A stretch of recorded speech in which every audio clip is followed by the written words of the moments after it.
वाराणसी तथा विश्वेश्वर का महत्व। सूत जी कहते हैं, मुनीश्वरों में संपेक्ष ही वाराणसी तथा विश्वेश्वर के परम सुंदर महात्म्यों का वर्णन करता हूं। सुनो, एक समय की बात है कि पार्वती देवी ने लोक हित की कामना से बड़ी प्रसन्नता के साथ भगवान शिव से अविमुक्त क्षेत्र और अविमुक्त लिंग का महत्व पूछा। अविमुक्त क्षेत्र वह किसी जगह जब जीव मुक्त हो जाते हैं, वह जगह कौन सी है लता, जीव जीव मुक्त हो जाए। तब परमेश्वर शिव ने कहा, ये वाराणसी पूरी सदा के लिए मेरा गुप्तम क्षेत्र है और सभी जीवों की मुक्ति का सर्वथा हेतु है। जितना भी जीव है नी, जिनको मोक्ष उड़े काशीपुरी में भेजा। इस क्षेत्र में द्विज गण सदा मेरे व्रत का आश्रय ले नाना प्रकार के वेश धारण किए मेरे लोगों को पीने की इच्छा रखकर जी आत्मा और जितेंद्रिय हो नित्य महायोग का अभ्यास करते हैं। उस उत्तम महायोग का नाम है पशुपति योग। किस योग है? पशुपति योग। उसका सुरतियों द्वारा प्रतिपादन हुआ है। वे भोग और मोक्ष फल प्रदान करने वाला है। महेश्वरी वाराणसी पुरी में निवास करना मुझे सदा ही अच्छा लगता है, जिसके कारण मैं सदा कुछ छोड़कर काशी में रहता हूँ। उसे मैं बताता हूँ, सुनो, जो मेरा भक्त तथा मेरे तत्व का ज्ञानी है, वे दोनों अवश्य ही मोक्ष के भागी होते हैं। उनके लिए तीर्थ की अपेक्षा नहीं है। उनके लिए, एक तो वहां का भक्त के लिए कोई अपेक्षा तीर्थ की नहीं। तीर्थ करे चाहे नहीं करे, शिव जी को भक्त है तो वाक्य तो जानी मोक्ष वे नहीं है। विहित और अविहित दोनों प्रकार के कर्म उनके लिए समान है। उन्हें जीव मुक्त ही समझना चाहिए। वे दोनों कहीं भी मरे तुरंत ही मोक्ष प्राप्त कर लेते हैं। ये मैंने निश्चय बात कही है। सर्वोत्तम शक्ति देवी उमे इस परम उत्तम अविभुक्त तीर्थ में जो विशेष बात है उसे तुम मन लगाकर सुनो। सभी वर्ण और समस्त आश्रम के लोग, चाहे वे बालक, जवान या बूढ़े कोई भी क्यों ना हो, यदि इस पुरी में मर जाए तो मुक्त हो जाते हैं। कोई बालक भी मरो चाहे बूढ़ो भी मरो, वहां पुरी में कोई भी मर जाओ, जी को मोक्ष वे जाए। जन्म भूमि है। इसमें कोई संशय नहीं है। क्षत्रिय पवित्र हो या पवित्र, कुंवारी हो या विवाहिता, विधवा हो या बंजिया, रजुला, सरुता, संस्कारहीना अथवा जैसी तैसी कैसी भी क्यों ना हो, यदि इस क्षेत्र में मरी हो तो अवश्य मोक्ष की भागिन हो जाती है। कतरी भी पापनी कपीटनी किसी भी है वह क्षेत्र में जो भी मर जाए लुगाई विधवा भी मोक्ष की भागी ले जाए। इसमें कोई संदेह नहीं है। सवेदज, अंडज और उद्बीज अथवा जरायु प्राणी जैसे या मरने पर मोक्ष पाता है, वैसे और कहीं नहीं पाता है। देवी या मरने वाले के लिए न ज्ञान की अपेक्षा है, न भक्ति की, न कर्म की आवश्यकता है, न दान की, न कभी संस्कृति की अपेक्षा है और न धर्म की ही या नाम कीर्तन पूजन तथा उत्तम जाति के भी अपेक्षा नहीं होती है। किसी भी जाति को भी मेरी न वह को भी मोक्ष ले जाए।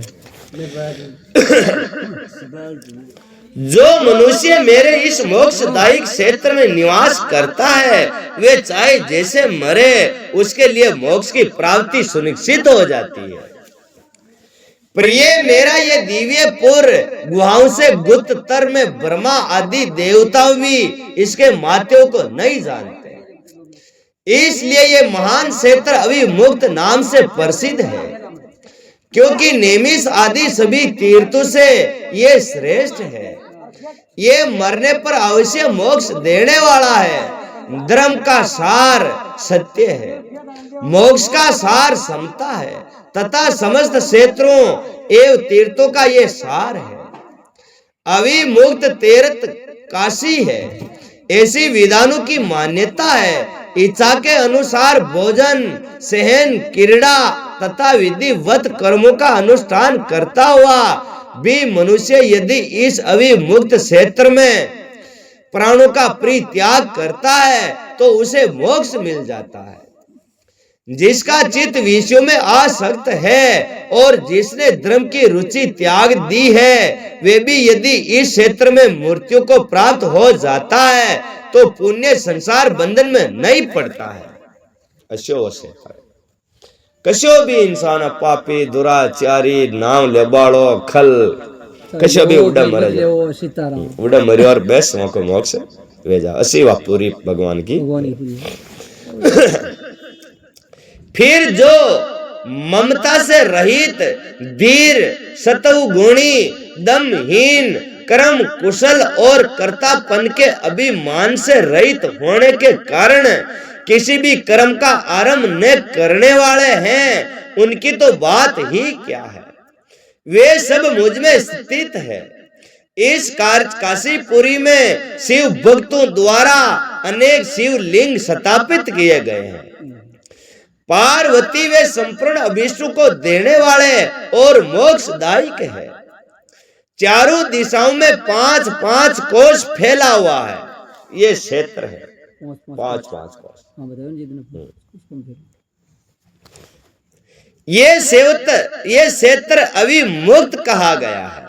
वहां सीमा में जो भी मरे 5-5 की कोश मिले वे सब जीव मुक्त है। जीव मुक्त काशी बोलते हैं। ये सब ओर से मोक्षदायक है।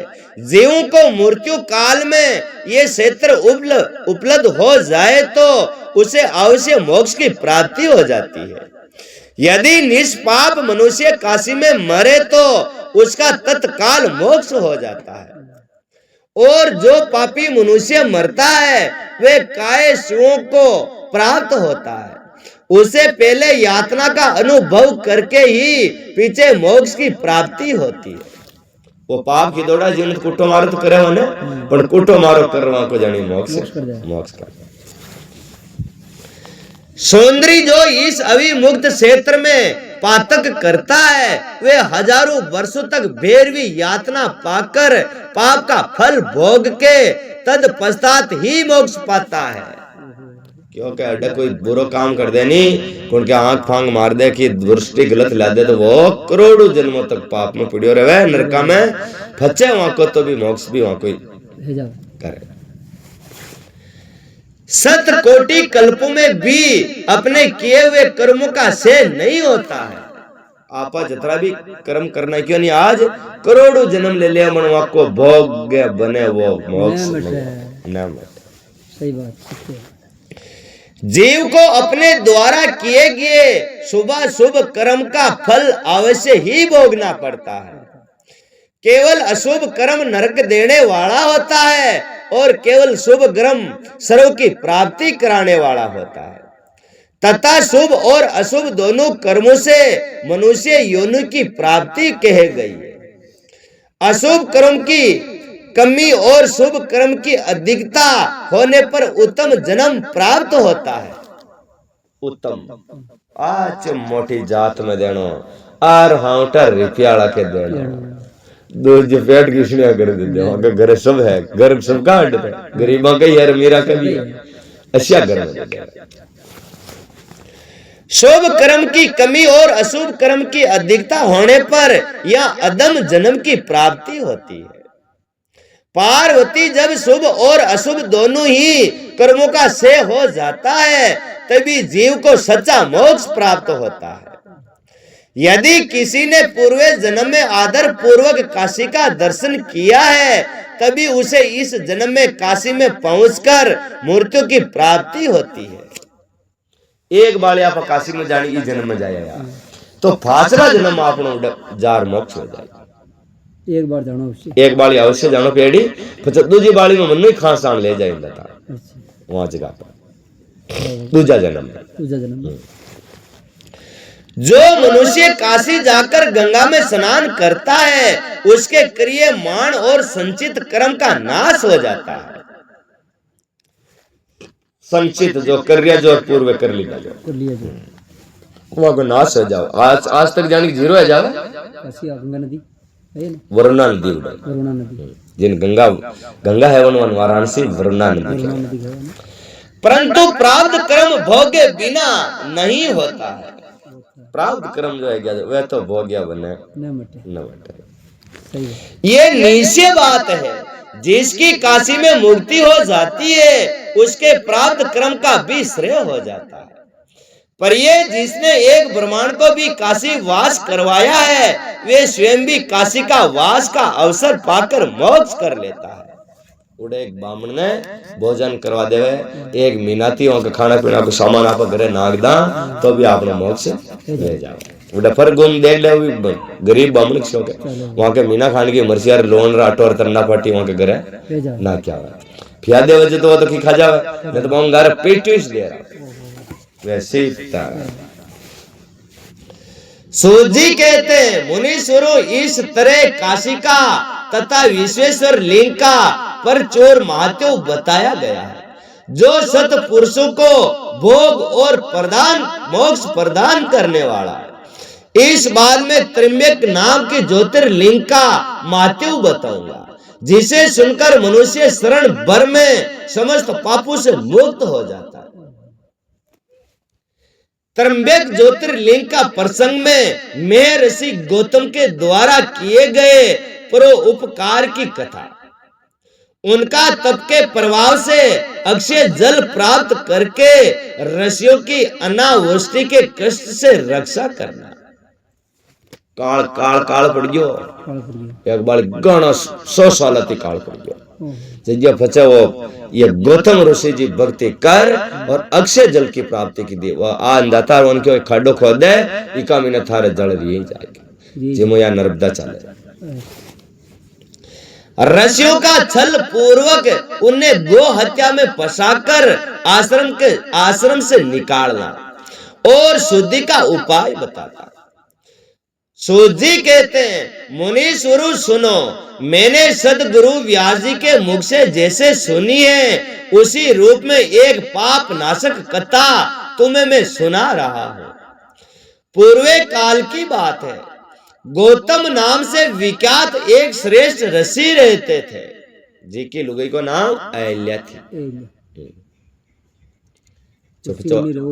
हाँ वहां की लुगाई को नाम अहल्या जिनकी परम धार्मिक पत्नी का नाम अहल्या था।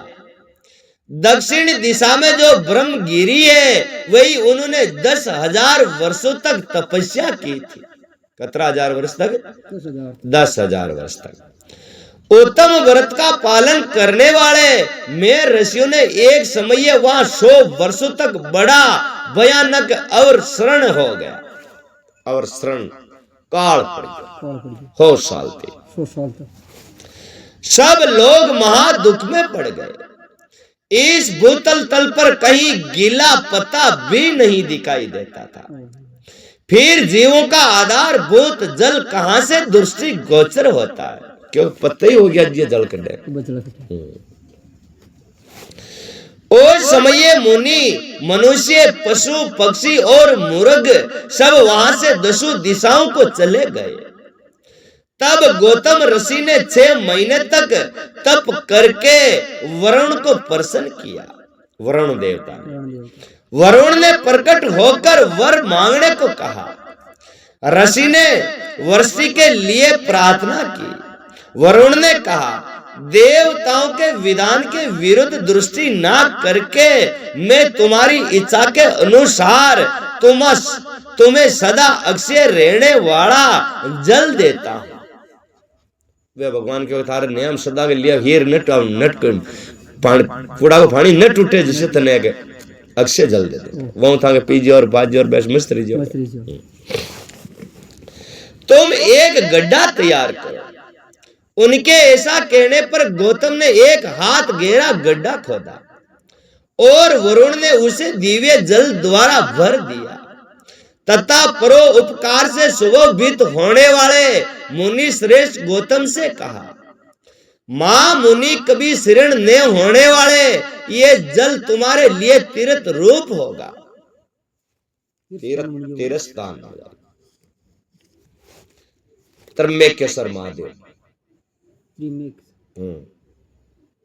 त्र्यंबकेश्वर नासिक बनेगी, नासिक है तो जकोम लागे उठे त्र्यंबकेश्वर महादेव। और वे पृथ्वी तुम्हारे ही नाम से इसकी ख्याति होगी, या किए हुए दान, होम, तप, देव पूजन तथा पितरों का श्राद्ध सभी अक्षय होंगे। ऐसा कहकर उन ऋषियों से प्रशंसित हो वरुण देव अंतर ध्यान हो गए। उस जल के द्वारा दूसरों का उपकार करके मैं ऋषि गौतम को भी बड़ा सुख मिला। का पानी बबल आ गया अंदर था, हाँ काडो मोमत टूटी कोने ले जाओ जी उन्होंने पानी।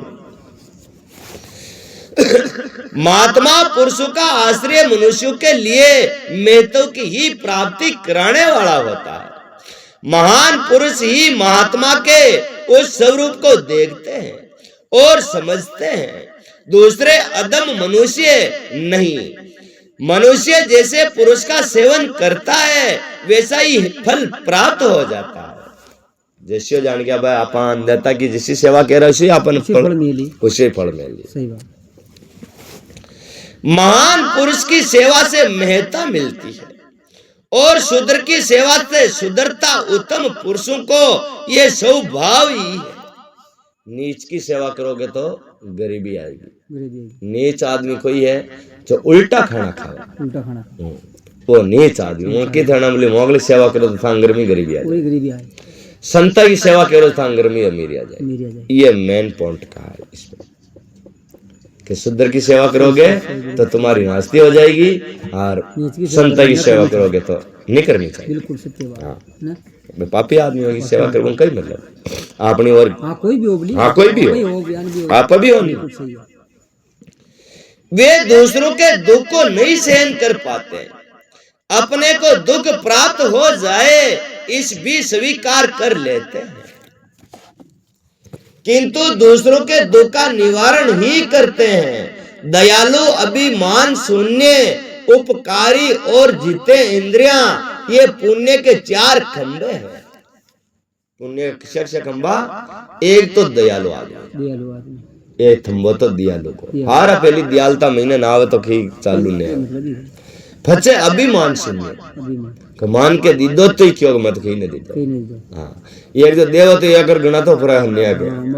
हाँ और एक और जितेंद्रिय, जितेंद्रिय का लिखे इंद्रिय जीत बाड़ो, इंद्रिय इंद्रिया मन ने रांचा रूपाली ने देखना और कानडों गलत न होना और मुंडों गलत न बोलना और गलत न चालना, ये जितेंद्रिय जीत बाड़ो, इंद्रिय जीत बाड़ो मान के जितेंद्रिय। ये पुण्य के चार खंबे हैं जिनके आधार पर ये पृथ्वी टिकी हुई है। ये चार ही खंबा पे या पृथ्वी टिकी। दयालु नहीं हो तो सब गरीब मर जाओ, एक नहीं रोटे लगाओ। तदंतर गौतम जी वहां उस परम दुर्लभ जल को पाकर विधि पूर्वक नित्य निमित्तिक कर्म करने लगे। उन मुनीश्वर ने वहां नित्य होम की सिद्धि के लिए दान, जो और अनेक प्रकार के निवार बहा दिया। तरह तरह के ध्यान, भांति भांति के वृक्ष और अनेक प्रकार के फल फूल वहां लहरा उठे। ये समाचार सुनकर वहां दूसरे दूसरे शस्त्रु, ऋषि, मुनि, पशु पक्षी तथा बहुसंख्यक जीव जाकर रहने लगे। उड़ा पानी आज फाचा जीव जंतु ऋषि मुनि वगैरह वगैरह नासिक मार फाचा सबरे बला। वे वन भूमंडल में बड़ा सुंदर हो गया।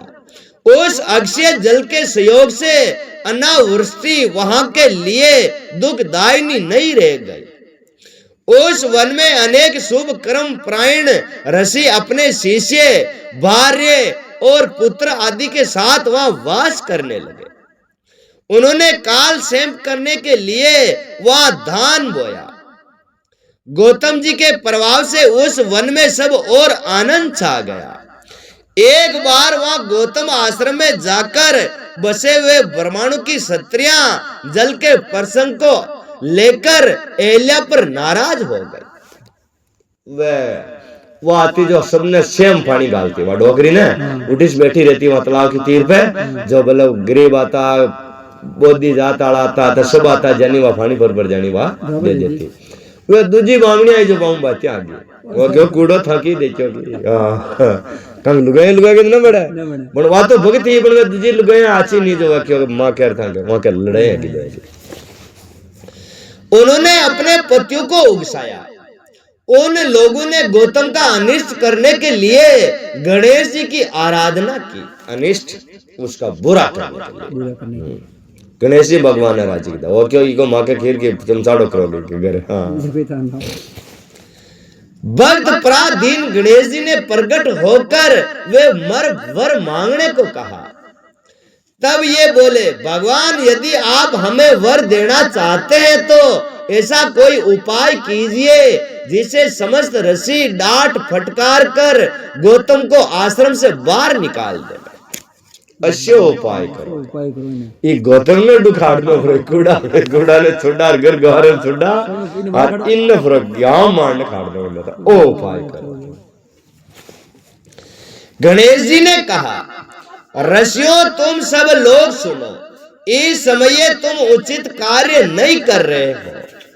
बिना किसी अपराध के उन पर क्रोध करने का कारण तुम्हारी हानि होगी। वो क्यों आप बने गलती की नहीं सजा देवानी तो आपने नुकसान है, वहां को नुकसान नहीं है। बने गलती तो वो तो चाहे भोग ले वालों पर आपने ज्यादा हो जाएगा। जिन्होंने पहले उपकार किया हो उन्हें यदि दुख दिया जाए तो वे अपने लिए हितकारक नहीं होता है। जब उपकारी को दुख दिया जाता है तब उसे इस जगत में अपना ही नाश हो जाता है। ऐसी तपस्या करके उत्तम फल की सिद्धि की जाती है। स्वयं ही शुभ फल का परित्याग करके हितकार के फल को नहीं ग्रहण किया जाता। वर्मा जी ने जो ये कहा है कि ए साधु कभी साधुता को और साधु कभी ए साधुता को नहीं ग्रहण करता। ये बात नीचे ठीक जान पड़ती है।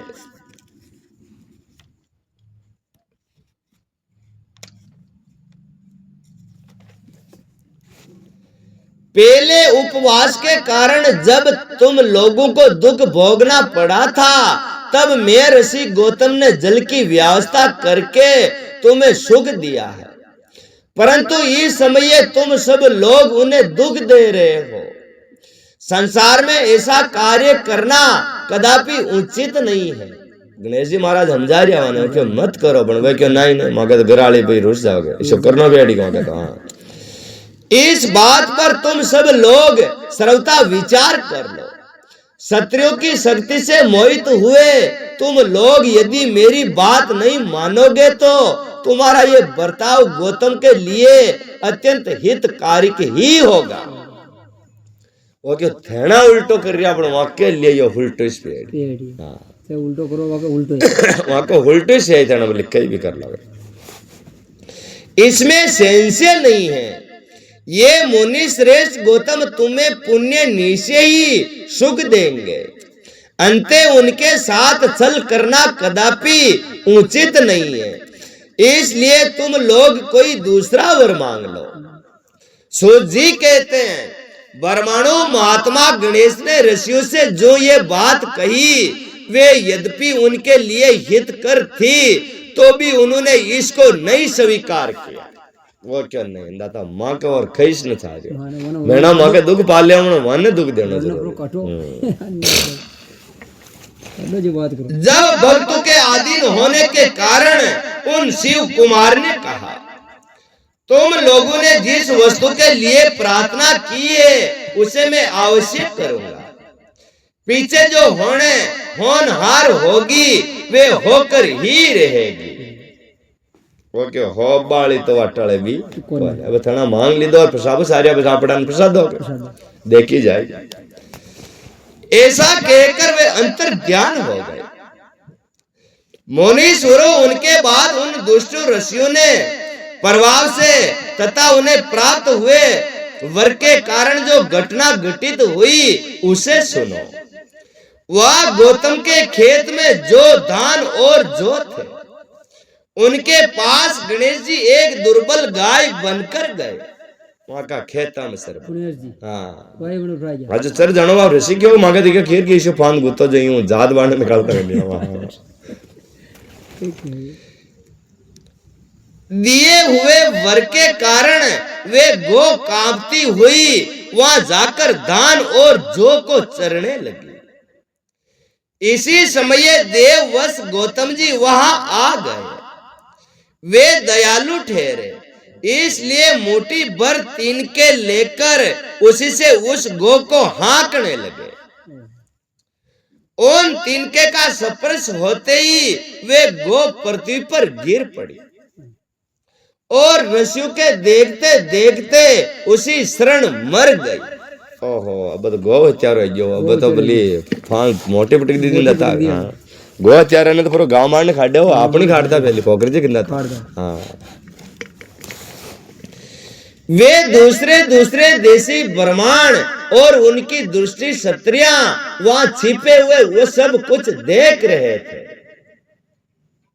वे का गाय खजिया मरे खजिया इन जार फरक वे तो मामा हाई हा चक्कर में गा खजिया उल्टो काम है और खजिया की वन जार उल्टो फुलट करा बनो गलत है जो। उस गो के गिरते ही वे सबके सब बोल उठे, गौतम ने ये क्या कर डाला। गौतम भी आश्चर्यचकित हो एलिया को बुलाकर वे तिथि हृदय से दुख पूर्वक बोले, देवी ये क्या हुआ, कैसे हुआ। जान पड़ता है परमेश्वर मुझ पर कुपित हो गए। अब क्या करूं, कहां जाऊं, मुझे हत्या लग गई है। इसी समय ब्रह्मांड और उनकी पत्नियां गौतम को डांटने और दुर्वचनों द्वारा एलिया को पीड़ित करने लगी। बाबा ऋषि गणी पड़ती काम कूड़ो वहां की सो गया जो वहां के न खटारियो खापा मन मारियो जो अब वे तो न्याय अपने गिसा और गाड़िया खाड़बर लगी हो वहां के तो बेस मजा आ गया वो दंड तो ये दे बने ये मजा ले रही गाड़िया खाड़ के। उनके दुर्बुद्धि शिष्य और पुत्र भी गौतम को बारंबार फटकार और धिक्कारने लगे। ब्रह्मांड बोले अब तुम्हें अपना मुंह नहीं दिखाना चाहिए, यहाँ से जाओ ओ जाओ। गो हत्यारे का मुंह देखने पर तत्काल वस्त्र सहित स्नान करना चाहिए। गो हत्यारो है जानी मतलब ये भी न खोलना उनको ही पड़ना था। हाँ ठीक है वापी आदमी मौका उपाय दो घड़ो घड़ो लोड उठा जाओ। जब तक तुम इस आश्रम में रहोगे, जब तक अग्नि देव और पितर हमारे दिए हुए किसी भी हव्य कश्यप को ग्रहण नहीं करेंगे। और क्यों मगा डंडा तू नगरी में रही ना जो तेरा मगा डंडा ही भूखा मर जाएगा, कोई रोटी ही नहीं खाओगे तू तो बेस्ट जातो रहेगा। इसलिए पापी गो हत्यारे तुम परिवार सहित यहाँ से अन्यत्र चले जाओ, विलंब ना करो। सूत जी कहते हैं ऐसा कहकर उन सबने उन्हें पत्थरों से मारना आरंभ कर दिया। वे गालियां दे देकर गौतम और एलिया को सताने लगे। उन दुष्टों को मारने और धमकाने पर गौतम बोले, मोनियों मैं यहाँ से अन्यत्र जाकर रहूंगा। ऐसा कहकर गौतम उस शतान से तत्काल निकल गए और उन सबकी आज्ञा से एक कोस दूर जाकर उन्होंने अपने लिए आश्रम बनाया। वहां भी जाकर उन ब्राह्मणों ने कहा, जब तक तुम्हारे ऊपर हत्या लगी हुई है, जब तक तुम्हें कोई यज्ञ आदि कर्म नहीं करना चाहिए।